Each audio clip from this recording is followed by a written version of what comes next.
If you're watching this video, you've probably by now heard that I am going to attempt a through hike the Appalachian Trail this year. And not only am I going to attempt to through hike it, but I'm going to attempt to through hike it starting in Katahdin, Maine, and ending in Springer Mountain, Georgia. That feat's usually only attempted by about 700 people each year, with a completion rate of about 20 to 30%. So I'm hoping to be one of the lucky 200 to 300 people that are fortunate enough to finish the whole hike in 1 year. So with that, there's a lot of things that require. One is mental toughness, the other is a good pack and equipment to get you through the hike, both of which I hope to have. But I really hope to share this journey with you. There's been so much support leading up to this. I've talked to a lot of people. A lot of people know where I'm at in life and what I'm looking to accomplish and why this is important to me. I really thank everybody for all the support, guidance, help that they've provided at this point. And I really want to share this journey with you so that you can keep up and track my progress throughout the trip. One thing that most through hikers do, they'll do a early onset video of all the gear that they're going to take on the trip and how they're going to use it. This is the night of the trip. I leave tomorrow morning at 7 a.m. so forgive the quality of the video and what I'm sharing with you, but I just wanted to get it out there for you and have something on my channel so that you can continue to follow me as I post more videos as I get through the journey. So without any other slowing down or waiting, I want to make sure I get this video out and posted late in the night so I can get up early in the morning and start the trip. So first thing to share with you is my pack. I'll be using the Osprey Atmos 65 liter pack.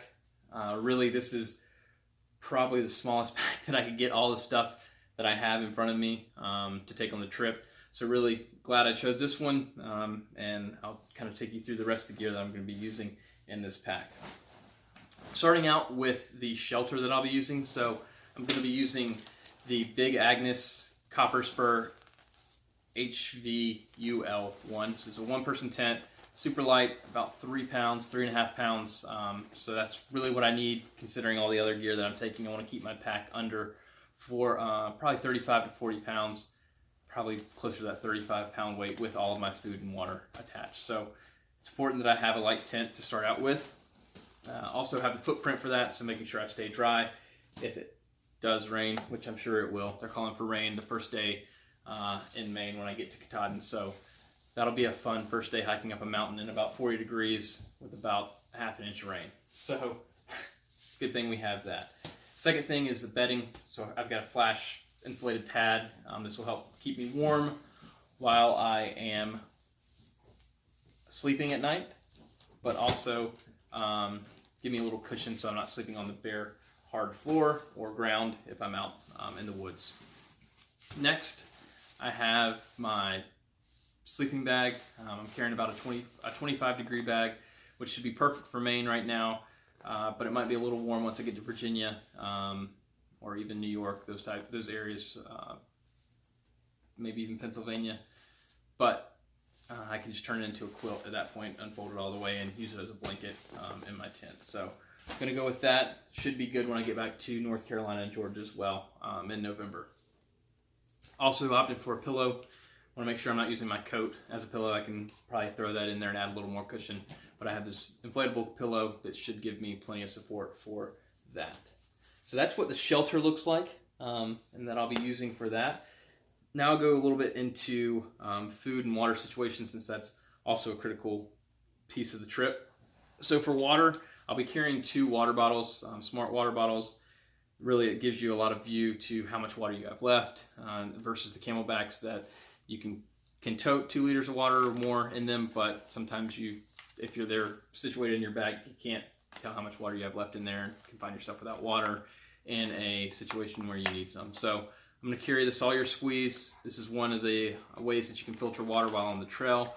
It's 99.9% effective at removing anything but viruses. So as long as I'm not running into any strange virus out there in the field, I should be good.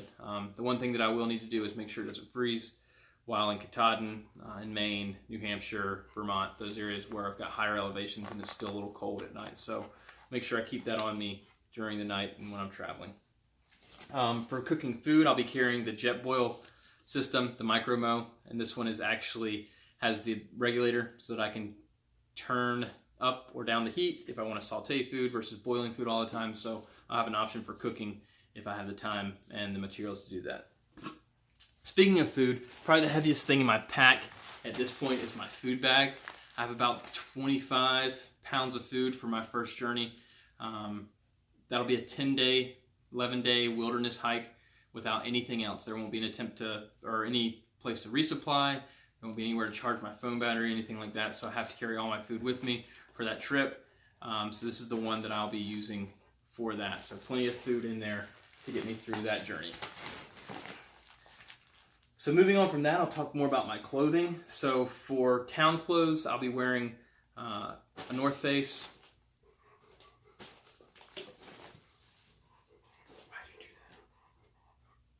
So for clothing, for my town clothes, I'll be wearing a North Face pants. They actually zip off into shorts as well, so they're super light, a little bit water resistant, and should be easy to dry. So I'll be wearing those when I'm in town, along with a Columbia fishing shirt. Again, that can roll up into a short sleeve shirt or double as a long sleeve shirt, depending on what the weather conditions are. While I'm hiking, I'll be wearing various Nike article clothing, some running shorts that I had from the past, and some Nike heat gear and cold gear, depending on what the temperature ranges are. I also got some smart wool socks for hiking, for making sure that my feet stay dry, and also to help prevent blisters. So again, up in Maine and New Hampshire, Vermont, I do expect to have some cold weather, so I do have a beanie, gloves, and bandanas to help kind of cover up my neck or any exposed areas so that I'm not freezing constantly. So I do have that equipment as well, including a puffy jacket and some smart wool clothing so that once I get to camp, I can throw that on to stay warm as well. In addition to that, I also have a rain jacket, which is probably going to come in handy, like I said, early on this trip. Again, they're calling for 90% chance of rain on the day I'm supposed to summit Katahdin, so it should be a cold, rainy day. I'm thankful for SPX Flow for providing this rain jacket for me. This was from one of our golfing events and tournaments that we played in the past, so that thing is, I'm going to probably use that more on this trip than I ever did in Florida, but I'm thankful for that. In addition to clothing, I also have shoes. So for shoes, I'll be wearing the Salomon Speed Cross 4s when I'm hiking. I've heard mixed reviews on these. Some people say they're great hiking shoes. Other people say, they're not worth it because they don't provide enough support. So I'll be, the judge on that and let you know how that works out. I hiked around Raleigh, ran around Raleigh with these, didn't have any issues, but that's only a couple days a week versus every day. So I'll let you know and see if we need to upgrade that gear down the trail. One other pair of shoes I'm taking are my Crocs. They're pretty lightweight, good camp shoes, but also can use them for when I'm fording rivers. I've heard the rivers are running higher this year due to some of the snow melt, a lot of snow up north, and they're still getting a lot of rain from these rain systems that continue to pass through. So might be using these more than I would anticipate, but hopefully they will provide a good alternative to getting my feet wet and my shoes soaked all the time and having to wait for them to dry out every night, which may or may not happen. Also have a bug net. I've heard this will save your life in Maine, especially right now with the black flies, so we'll attempt to wear that as little as possible, but whenever needed. And that's pretty much the clothing, the shelter, and the food gear. The rest is more extra things that I've opted to take with me that should make my trip easier. Some of it will probably stay with me, but might not stay with me the whole trip. One that will are hiking poles. So I just went with some REI hiking poles per their recommendation. I've wrapped them in duct tape, some high visibility duct tape to help with anything that might rip or tear or need some taping on the trail, but also for blisters. These are some of the recommendations that they had for kind of tending to those issues. Other things that I'm taking, I've got my New Testament Bible, so I'll be taking that.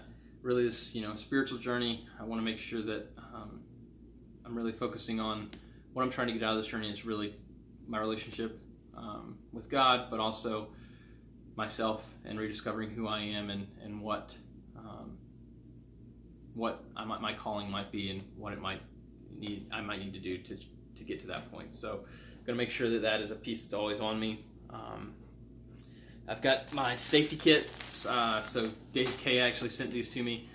He's actually the new in charge of safety in Ocala, so he was gracious enough to research what I would need and provide those items to me. So I have plenty of safety and first aid equipment. So if I run into anybody on the trail, not only can I take care of myself, but I can probably take care of them as well. So I'm thankful to have that and have this equipment.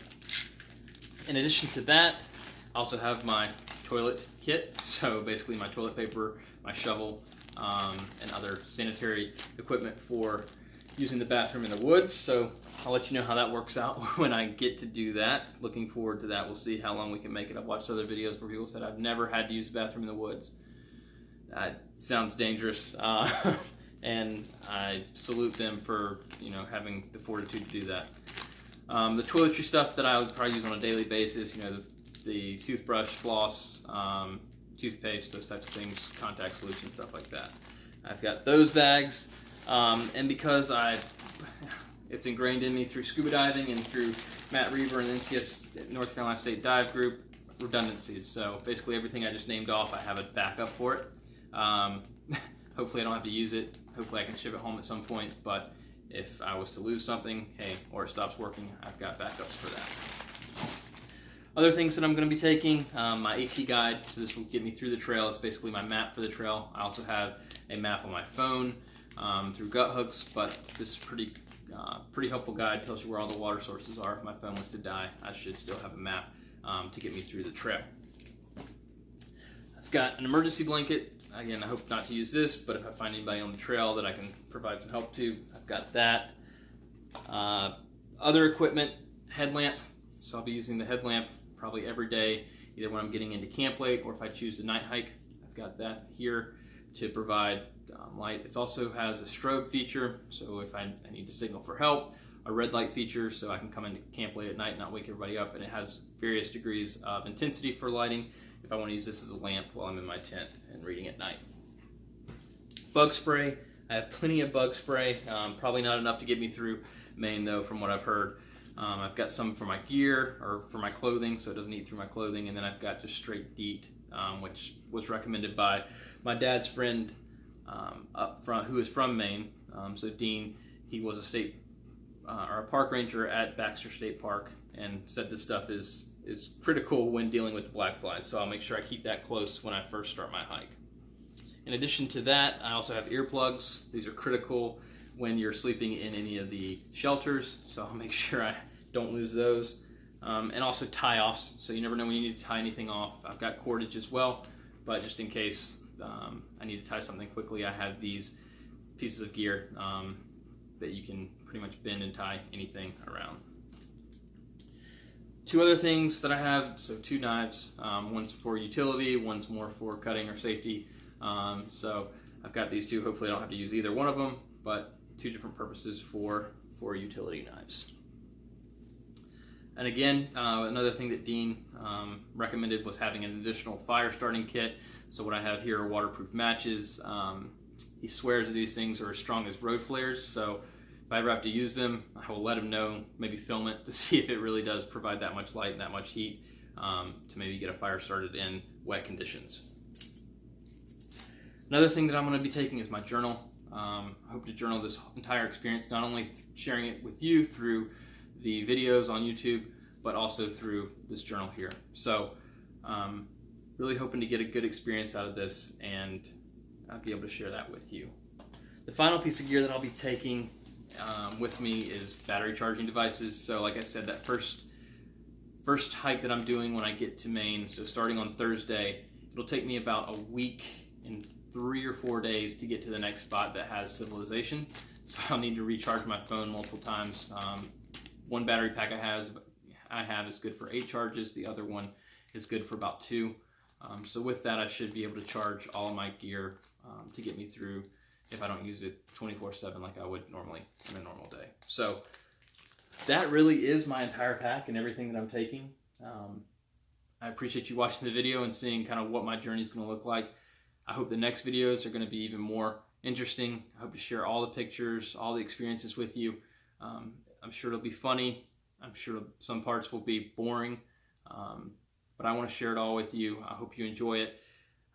Ways to follow me: I'll try to post to Facebook. Most of you I'm already Facebook friends with. Colt and Tingen, look for me there. Instagram, I think I'm on Instagram as Colt Tingen, so look for me there as well. And then I'll be posting videos to YouTube as often as I can, and that'll be on Colt's Outdoor Life. If you search that, you should be able to find the videos, but I'll try to, again, post those videos every time I get through and get into town, so that could be anywhere from 10 to 7 days. But really want to share this trip with you. I appreciate all the support from family, friends, loved ones from this point. You've given me the strength to want to complete this thing. I know I talk to people, it's like, I'm going to attempt to complete it, but with all of your backing, I really feel like I have this energy behind me and this force behind me to make this happen. So with that, that's the video for tonight. I get up early in the morning at 5 a.m. to catch a flight, so we'll start the camera then and try to capture this trip. I can't wait to share it with you. I'm really excited and really looking forward to sharing this experience with y'all. Thanks, guys. Talk to you soon.